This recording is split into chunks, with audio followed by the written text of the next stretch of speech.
왜 우리는 나쁜 습관을 그토록 반복하는 것일까? 왜 좋은 습관을 세우기가 그토록 어려운 것일까? 내년 이맘때 우리는 오늘보다 더 나은 뭔가를 하고 있기보다 예전 습관대로 똑같은 일을 하고 있을 확률이 높다. 제가 아주 작은 습관의 힘. 혹시 이런 경험 해보지 않으셨나요? 분명 올해 초에는 열심히 살 것이라고 계획을 했지만 몇 달이 지나고 보니 몇 개월 전 그대로는 자책하던 경험이 있으신가요? 제가 그런 사람이었습니다. 분명 1월 1일에는 매일 책도 읽고 글쓰기도 하겠다고 다짐하고서 책을 20권 이상 구매하고는 3개월이 채 지나지 않아서 언제 그랬냐는 듯 유튜브 보고 게임하고 웹툰 보고 게으른 내 모습으로 돌아가게 되더라고요.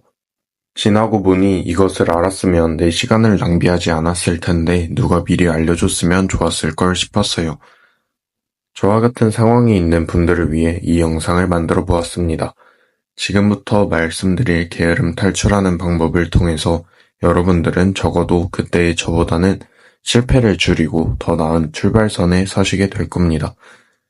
그때의 저는 게으름을 탈출하는 방법에 크게 관심이 없었기 때문이죠. 습관을 바꾸기 어려운 이유를 정체성이 변하지 않아서라고 말합니다. 습관을 바꾸기 실패하는 원인은 두 가지 이유 때문입니다. 첫째, 변화시키고자 하는 대상이 잘못되었다. 둘째, 변화의 방식이 잘못되었다. 크게 두 가지로 나눌 수 있습니다. 이 중에서 변화의 대상을 잘못 골랐다는 첫 번째 실수를 알아보겠습니다. 우선 책 아주 작은 습관의 힘에서는 행동의 변화가 일어나는 과정을 세 가지의 층으로 나눕니다. 결과 변화, 과정 변화, 정체성 변화. 결과를 변화시키는 것은 살을 뺀다거나 책을 낸다거나 올림픽 금메달을 따낸다거나 하는 우리가 세운 목표 대부분을 말합니다. 두 번째 층은 과정을 변화시킨다입니다. 이 층은 우리의 습관과 시스템을 변화시키는데 맞춰져 있습니다. 매일 체육관에서 새로운 운동을 해본다거나 작업 흐름을 개선하고자 책상에 물건을 정리한다던가 명상훈련을 한다든가 하는 것이죠. 우리가 세운 습관 대부분은 과정 단계에 속합니다. 가장 안쪽의 세 번째 층은 정체성 변화의 층입니다. 이 층은 우리의 믿음을 변화시키는 데 맞춰진 층이에요. 세계관, 자아상, 자신과 타인에 대한 판단 같은 것들이 이 부분에 속합니다.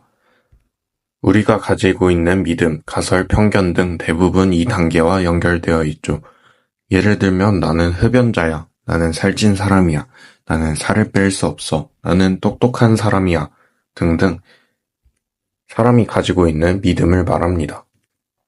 이 책에서 변화를 만들고 유지하기 위해서 가장 중요한 핵심은 정체성을 만드는 것이라고 합니다. 정체성을 만드는 방법은 스스로 나는 이런 사람이야 믿는 것을 말하는데요. 반복해서 나는 이런 사람이야 생각하게 되면 그것이 잠재의식에서 정체성으로 만들어집니다. 저는 이 책을 보고 이 문장이 가장 마음에 들었어요. 우리는 뭔가를 개선하고자 할 때 정체성 변화를 생각하지 않는다. 그저 이렇게 생각할 뿐이다. 날씬해지고 싶어. 이번 다이어트를 계속하면 날씬해질 거야. 목표를 정하고 목표를 이루기 위해 자신이 해야 할 행동만 생각한다. 자신을 움직이게 하는 믿음에 대해서는 생각하지 않는다. 스스로를 바라보는 방식을 바꾸지 않고서는 아무것도 변하지 않음을 깨닫지 못한다. 이 문장이 굉장히 마음에 들었습니다. 살을 뺄 거야. 밥을 적게 먹을 거야. 운동을 주 3일에서 5일 동안 할 거야. 우리는 대부분 결과와 과정에만 초점을 맞춘 채 목표를 설정합니다.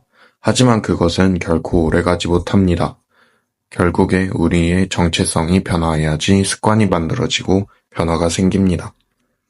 나는 게으른 사람이야 라는 믿음을 가지고 사는 사람은 방청소를 할 생각, 이불을 개고 빨래를 하고 아침에 일찍 일어날 수 없습니다. 한두 번은 할 수 있지만 결코 습관으로 이어질 수 없는 것이죠. 결국에는 나는 깔끔한 사람이야, 나는 멋있는 사람이야 라는 믿음을 가진 사람은 그 정체성에 부합하는 행동들을 할 확률이 높아집니다. 그렇다면 어떻게 정체성을 쉽게 만들 수 있을까요? 100일 노트를 작성하는 방법도 있습니다. 천억 원대 자산가 김승호 회장님이 추천하시는 방법이죠. 100번 쓰기를 하면 성취감도 들고 무엇보다 자신이 하는 일 목표를 까먹지 않게 된다는 장점이 있습니다. 또 다른 방법으로는 환경을 설정하는 방법이 있습니다. 독서를 하는 모임에 가입하거나 오픈 채팅방에서 운동을 좋아하는 사람들이 있는 모임을 찾아보세요. 그러나 이상한 모임도 많으니 꼭 주의하세요. 제가 환경 설정을 하겠다고 이곳저곳 오픈 채팅방에서 참가를 해봤는데요. 열의 9은 친목 모임이더라고요. 습관을 위한 환경 설정 오픈 채팅방을 찾아보실 때는 정말 믿을 만한 곳인지 여러 곳을 들어가 보며 알아보시면 좋습니다. 아, 귀찮아. 언제 그런 걸 찾아 하시는 분들을 위해서 제가 챌린지를 만들어 봤습니다. 링크는 아래 댓글에 고정해 두었으니 한번 들어와 보세요. 하단의 링크를 통해서 참여가 가능하니 도움을 얻어가셨으면 좋겠습니다. 게으름을 탈출하는 데 있어 핵심적인 원리는 작은 습관의 변화가 큰 결과를 낳는다는 것입니다. 행동과학에서는 이를 작은 승리의 법칙이라고 합니다. 매일 작은 목표를 성취함으로써 우리는 큰 목표를 향해 나아갈 수 있는 동기를 부여받습니다. 이러한 접근은 우리가 느끼는 부담을 줄여주고 지속 가능한 습관 형성을 돕습니다. 심리학 연구에 따르면 작은 목표를 설정하고 이를 달성하는 것은 우리의 자신감을 향상시키고 더 큰 목표를 향해 나아가는데 필요한 내적 동기를 제공합니다. 연구에 따르면 작은 목표를 꾸준히 달성한 사람들이 장기 목표를 달성할 확률이 훨씬 높다고 합니다. 이는 목표 달성 과정에서 느끼는 성취감이 지속적인 행동 변화를 유도하기 때문입니다. 이미 이 책은 수도 없이 많은 사람들에게 도움을 준 책입니다. 작은 습관의 변화로 큰 성공을 이룬 사례로는 살 빼기, 식습관 바꾸기, 중독 탈출하기, 금연하기까지 한 사람의 인생에 엄청난 변화를 가져다 준 사례를 많이 봤습니다. 이 작은 변화가 큰 변화를 낳아 인생의 변화를 주는 것이죠. 저는 처음에는 점심을 먹고 난 후에 10분간 책 읽기를 시작했어요. 별다른 계획은 없었고 그냥 쉬는 시간을 조금 더 유익하게 보내고 싶었거든요. 하지만 이 작은 습관이 저의 일상에 큰 변화를 가져왔어요. 6개월이 지난 후 저는 제가 구입한 20권의 책을 모두 읽었고 이는 이전 몇 년 동안 읽은 책의 수보다 많았습니다. 책에서 얻은 지식은 제 사고방식과 문제 해결 방법에 긍정적인 영향을 미쳤고 더 창의적이고 효율적으로 일할 수 있게 도와주었죠. 정말 놀라운 건 이 작은 습관이 어떻게 저를 이렇게 많이 변화시킬 수 있었는지 경험한 것입니다.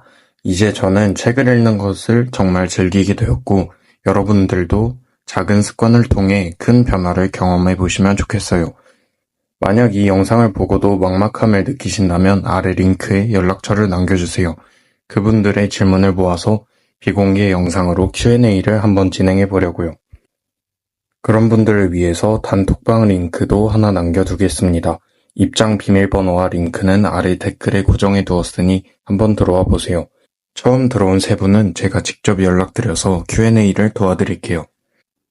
영상 봐주셔서 감사합니다. 만약 톡방에 들어오기 어렵거나 챌린지에 참여할 시간이 안 되시는 분들은 구독을 눌러두시면 더 자세한 정보로 찾아오도록 하겠습니다. 감사합니다.